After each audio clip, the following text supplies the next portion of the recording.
नमस्कार, आप देख रहे हैं आरएडी न्यूज़। मैं हूं योगेश चक्रवर्ती। एनडीए में सीट शेयरिंग को लेकर घमासान मचा है। घमासान कुछ इस कदर है कि बिहार के मुख्यमंत्री को विदेश दौरा बीच में ही छोड़कर वापस लौटना पड़ा है। यही नहीं, बिहार से वीआईपी पार्टी के मुकेश सहनी और एलजेपीआर के चिराग पासवान और एनडीए के दूसरे सहयोगियों को दिल्ली तलब किया गया है और कहा जा रहा है कि आज एक आपात बैठक बुलाई गई है। हालांकि ये भी कहा जा रहा है कि इस बैठक में मंत्रिमंडल विस्तार पर मुहर लगने वाली है, लेकिन सच्चाई ये है कि एनडीए में कौन इन होगा और कौन आउट होगा, इस पे मुहर लगने वाली है। मंत्रिमंडल विस्तार की बात कोरी बकवास भर है। हम इस मसले पर बात करते हैं वरिष्ठ पत्रकार संतोष कुमार जी से और समझते हैं कि आखिर क्या वजह है कि बीजेपी के अलावा एनडीए के दूसरे तमाम सहयोगियों को दिल्ली बुलाया गया है। संतोष जी, देखिए, एनडीए गठबंधन में टूट के कगार पर पहुंच गई है। एनडीए गठबंधन, चिराग पासवान ने मोर्चा कस लिया है। उनका कहना है कि लोकसभा की 6 सीटें और एक राज्यसभा, जो पिछली बार हमारा समझौता हुआ है, मुझे उतनी सीटें चाहिए। नीतीश कुमार और चिराग पासवान में 36 का आंकड़ा है, दोनों में बनती नहीं है। नीतीश कुमार चिराग पासवान को देखना नहीं चाहते हैं और चिराग पासवान नीतीश कुमार को देखना नहीं चाहते हैं। पुरानी लड़ाई दोनों में है, राजनीतिक लड़ाई दोनों के बीच है। और यही वजह थी कि विधानसभा चुनाव में चिराग पासवान ने जदयू के खिलाफ कैंडिडेट देकर जदयू के कैंडिडेटों को हराने का काम किया था, जिसके कारण नीतीश कुमार की पार्टी तीसरे नंबर की पार्टी बन गई। नीतीश कुमार ने उसका बदला लिया कि चिराग पासवान की पार्टी को तोड़कर पशुपति कुमार पारस सहित 5 सांसदों को अलग गुट बना करके और चिराग पासवान को अकेले छोड़ दिया और केंद्र में मंत्री भी बनवा दिया पारस को। चिराग पासवान का मंत्री बनने का सपना धरा का धरा रह गया। तो इस बात को लेकर के चिराग पासवान काफ़ी नाराज़ हैं और उन्होंने साफ साफ कह दिया है कि भाई उनको चाहिए 6 सीट। आप नीतीश को जितना देना है दीजिए, भाजपा जो लड़े आप लड़े, हमारा तो 6+1 चाहिए। और उसमें भी हुआ कि भाई उनके जो सांसद थे तो वो पशुपति पारस के पास, तो उनको भी लड़ाना है। तो बोले ठीक है, हमारा जो है कम से कम अगर वो सब पुरानी सीट नहीं मिलेगी तो हमारे हाजीपुर तो हर हाल में लड़ेंगे वो चिराग पासवान। इसके अलावा जमुई भी चाहते हैं और वैशाली, 3 पुरानी सीटें। इसके अलावा नई सीटों में उन्होंने जदयू की सीटों पर दावा ठोक दिया है, जदयू भाजपा की सीटों पर। तो गोपालगंज से सीट चिराग पासवान चाहते हैं, जहानाबाद सीट चिराग पासवान चाहते हैं, इसके अलावा वाल्मीकि नगर सीट चिराग पासवान चाहते हैं। तो इस बात को लेकर के मामला काफ़ी गर्म है और मामला यहाँ तक हुआ कि भाई नहीं मिलेगा तो भाई हम अलग होंगे। एक प्रकार से देखा जाए तो चिराग पासवान ने नई राह पकड़ ली है। मुझे लगता है कि वह महागठबंधन की ओर जाएंगे और इसी बात को लेकर अंतिम रूप देने के लिए कल स्थिति ये हो गई थी कि नीतीश कुमार को कैसे बुलाया जाए। तो नीतीश कुमार का प्रोग्राम था, तो कल वहाँ जो राजदूत हैं भारत के ब्रिटेन में, वो गए नीतीश जी के पास। वहाँ से फिर यहाँ बात हुई। यहाँ नरेंद्र मोदी जी और अमित शाह का फरमान था कि भाई जल्दी आना है, तो वो जब गए वहाँ से बातचीत हुई। सारे जो मिलने जुलने का कार्यक्रम था नीतीश जी का, सब कल ही निपटाया गया। उनकी इमरजेंसी टिकट बनाई गई और आज वो इंडिया लौट रहे हैं। आज दिल्ली में भाजपा नेता सम्राट चौधरी को बुलाया गया है, सभी नेताओं को बुलाया गया। दिल्ली में बैठक होगी। बैठक में लोकसभा चुनाव पर निर्णय होगा कि क्या करना है। लोकसभा चुनाव में चिराग रहेंगे या जाएंगे, बाहर जाएंगे या एनडीए में रहेंगे। अब सब कुछ नीतीश कुमार पर निर्भर करता है। नीतीश कुमार अगर गोपालगंज जहानाबाद सीट छोड़ देते हैं, वाल्मीकि नगर सीट एनडीए छोड़ देती है और उनको पशुपति पारस जमुई सीट हाजीपुर छोड़ देते हैं, वैशाली उनके पाले में रह जाता है, जमुई रह जाता है और एक राज्यसभा मिल जाता है, नहीं तो एक और सीट, तो वो रहेंगे, नहीं तो वो बाहर का रास्ता देखेंगे। तो यही अभी स्थिति बहुत महागठबंधन में ये एनडीए में तनाव की स्थिति है। आप देख रहे होंगे कि प्रधानमंत्री 2-2 दिन बिहार यात्रा पर आए। दोनों दिन यात्रा में न चिराग पासवान प्रधानमंत्री के साथ कहीं नजर आए और न ही उपेंद्र कुशवाहा नजर आए। उपेंद्र कुशवाहा भी नाराज चल रहे हैं, उनको भी सीट नहीं मिल रही है। तो एकदम पूरी तरह से तनाव की स्थिति है। प्रधानमंत्री आते हैं तो उनके घटक दल के नेता गायब रहते हैं, गृह मंत्री आते हैं तो उनके घटक दल के नेता गायब रहते हैं। अमित शाह के कार्यक्रम में भी चिराग पासवान। लेकिन संतोष जी, आप कह रहे हैं कि टसन है एनडीए के अंदर, तमाम नेताओं के बीच, जो सहयोगी हैं उनके बीच टसन की स्थिति है। लेकिन एक तरफ टसन है, दूसरी तरफ जो है बीजेपी और लोगों को जो न्योता दे रही है, बुला रही है कि आप आइए मेरे साथ।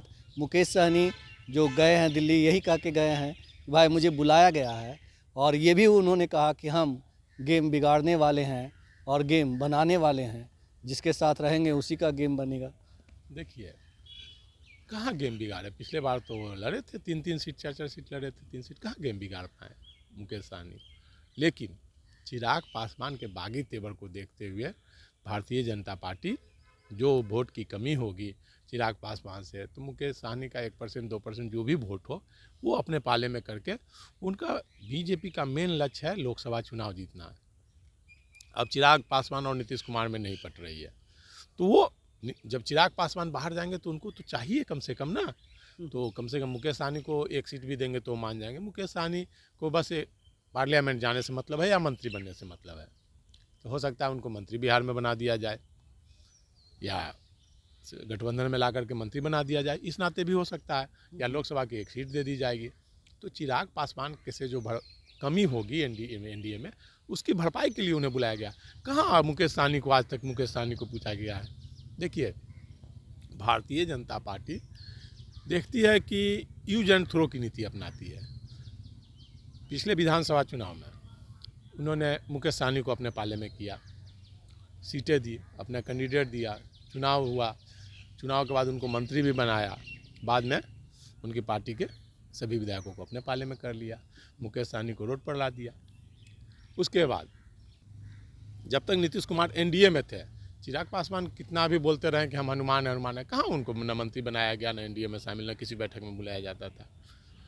जब नीतीश कुमार एनडीए छोड़कर महागठबंधन में आए, तब फिर भाजपा ने चिराग पासवान को अपने पाले में लिया, उपेंद्र कुशवाहा को अपने पाले में लिया कि नीतीश कुमार की कमी का भरपाई कैसे हो।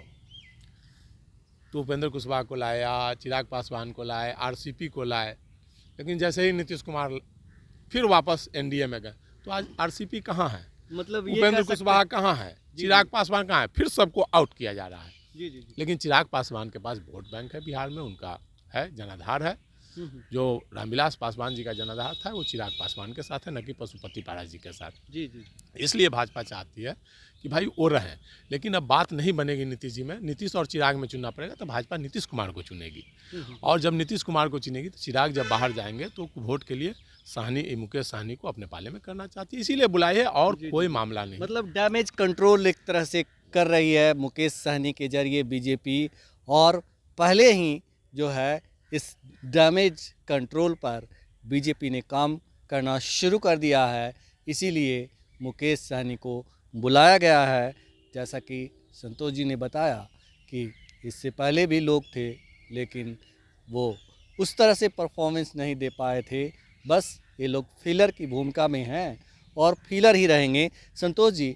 लेकिन दूसरी तरफ ये जो कहा जा रहा है कि मंत्रिमंडल विस्तार होने जा रहा है, लेकिन मंत्रिमंडल विस्तार किस आधार पर होगा? क्या नीतीश जी बीजेपी के साथ, मतलब या कहें कि बीजेपी के सामने पूरी तरह शरणागत होने का मन बना चुके हैं? देखिए, मंत्रिमंडल विस्तार भी एक तरह से झुंझुना है।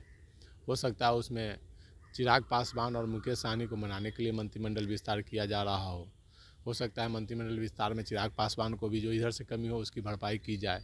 हो सकता है मुकेश सहनी को भी मंत्रिमंडल में जगह दिया जाए, हो सकता है उप मुख्यमंत्री का जगह दे दिया जाए। तो भाजपा केंद्र की सत्ता में आना चाहती है, उसका लक्ष्य 40 लोकसभा सीट है, तो उसके पास अभी पावर है। किसी को गवर्नर बनाने का आश्वासन दे सकती है, किसी को राज्यसभा, किसी को एमएलसी, किसी को मंत्री, तो वो अभी है पावर, तो वो लालच देकर किया जा सकता है। लेकिन मुझे जो जानकारी है, नीतीश कुमार नहीं चाहते हैं, चिराग पासवान को तो नहीं चाहते हैं, और वो मंत्रिमंडल विस्तार भी नहीं चाहते हैं। वो चाहते हैं लोकसभा के साथ विधानसभा चुनाव कराना। वो विधानसभा भंग करना चाहते हैं और भंग करके विधानसभा चुनाव करना चाहते हैं। वो जानते हैं कि Bharatiya Janata party use and throw की नीति अपनाती है। लोकसभा चुनाव जैसे ही ख़त्म होगा, भारतीय जनता फिर विधानसभा चुनाव होगा तो फिर अभी चिराग पासवान को हनुमान बनाए थे, अगली बार मुकेश सहनी को बना देंगे, किसी को खड़ा करके नीतीश कुमार को फिनिश कर देंगे।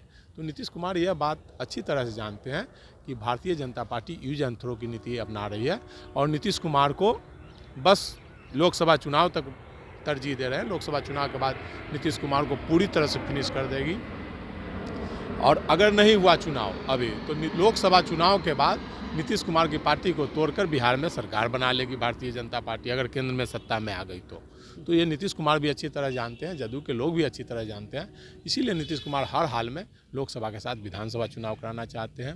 अब केंद्र में दबाव हो, सत्ता का दबाव हो सकता है उनको भी कुछ ऑफर मिल जाए कि भाई आपको गवर्नर बना दिया जाएगा, आप विस्तार कीजिए, क्यों चिंता कर रहे हैं। तो हो सकता है लालच में पड़ के या CBI ED के डर से वो भी मान जाए भाजपा की बात जो कहना चाह रहे हैं।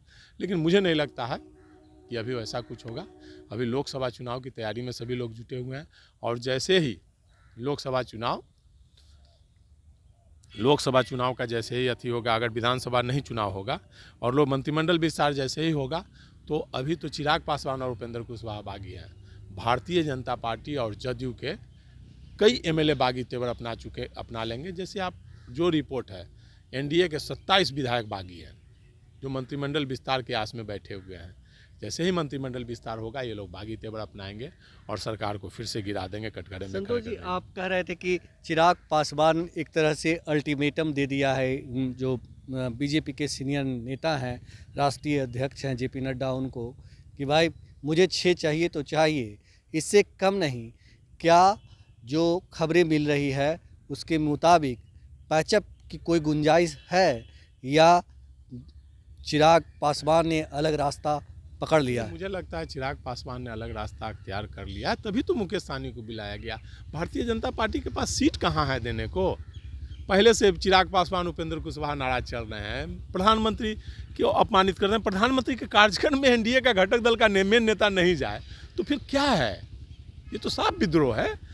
अमित शाह सबसे पावरफुल नेता हैं भारतीय जनता पार्टी के, उनके कार्यक्रम में नहीं दोनों गए तो ये क्या है? तभी तो उसको पैचअप के लिए मुकेश सहनी को क्यों बुलाया जा रहा है?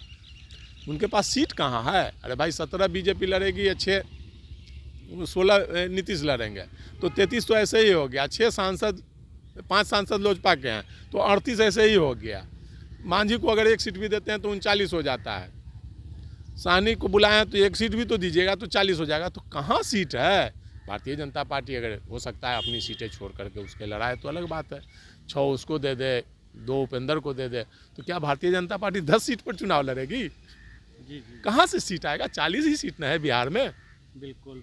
तो ये बागी तेवर देखते हुए मुझे लगता है कि चिराग पासवान ने अल्टीमेटम दे दिया है और उन्होंने अपना रास्ता अख्तियार कर लिया। देखिए चिराग पासवान युवा नेता हैं।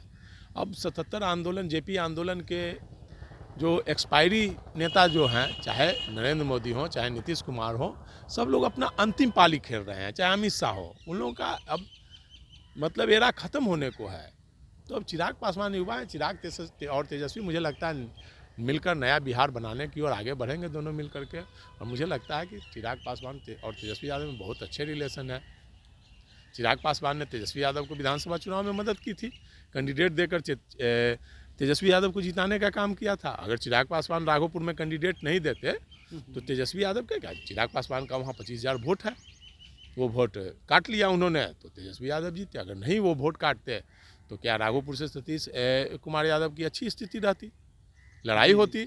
जी। तो ये दोनों में दोस्ती है, दोनों एक दूसरे की मदद करते हैं। अगर चिराग मुसीबत में आएंगे तो तेजस्वी यादव निश्चित उनके साथ खड़े मिलेंगे।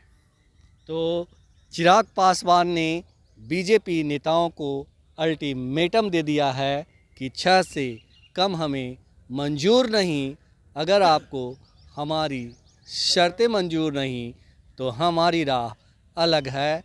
फ़िलहाल इतना ही। आप हमें फेसबुक पर लाइक करें, फ़िलहाल इतना ही। आप हमें फेसबुक पर फॉलो करें, यूट्यूब पर सब्सक्राइब करें, लाइक करें, शेयर करें और कमेंट कर अपना बहुमूल्य विचार और सुझाव ज़रूर दें। धन्यवाद।